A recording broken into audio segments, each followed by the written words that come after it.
Hi மக்களே, கர்த்தருடைய கிருபையோட இருக்கிறதுல நல்லா இருக்க மக்களே. நீங்கள் எப்படி இருக்கிறீங்க? அப்புறம் மக்களே, கேரளாவில் பலாப்பழம் அறுத்துட்டு கத்தியை கீழே வச்சுருக்குறாங்க ஆச்சுங்களா. இப்போ இந்த குழந்தைங்க விளாண்டுட்டு இருக்கிற குழந்தை போய் ஓடி போய் அது கத்தியில் விழுந்து செத்து போச்சுங்களாமா. சரிங்களா. தயவுசெய்து அந்த குழந்தை கடவுளை கொடுக்குறாரு நமக்கு ஒரு குழந்தை, அதை நம்ம பயபக்தியாக இப்போ பாதுகாத்து பண்ணாமா மக்களே. இந்த உலகத்தில் நமக்கு 10 புருஷன் வேணாலும் கிடைக்கும், ஆனால் ஒரே ஒரு குழந்தை நமக்கு கிடைக்கிறது எவ்வளோ ஒரு கஷ்டம் தெரியுமா. உலகத்தில் சொத்து சுகம் கோடி கோடி என்னென்னமோ நீங்கள் சேர்த்து வச்சாலும் ஒரு குழந்தை செல்வம் இல்லைன்னா அந்த குழந்தை அந்த வீட்டில் எதுவுமே இல்லை. சேர்த்து கிடைச்ச குழந்தைகளை பத்திரமா பாதுகாத்துக்கோங்க.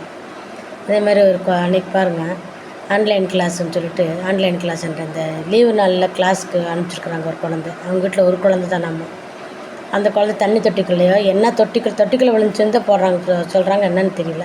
அந்த குழந்தை இறந்து போச்சு. ஏன் மக்களை கொஞ்ச நாள் தான் லீவு, அதில் கொஞ்சம் குழந்தைய வச்சு நீங்கள் பாதுகாத்துக்கூடாதா? அதுக்கும் கிளாஸுக்கு அனுப்பணுமா?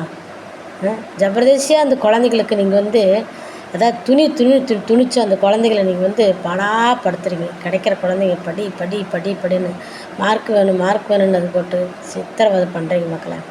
படிக்கிற குழந்தைங்க நீங்கள் எங்கே விட்டாலும் படிக்கும், சேத்துல விட்டாலும் படிக்கும், சித்தில் விட்டாலும் நீங்கள் படிக்கும். அந்த பிள்ளைங்க தயவுசெய்து குழந்தைங்களுக்கு கிடைச்ச குழந்தைங்க பத்திரமா பாதுகாத்துக்கலாம்.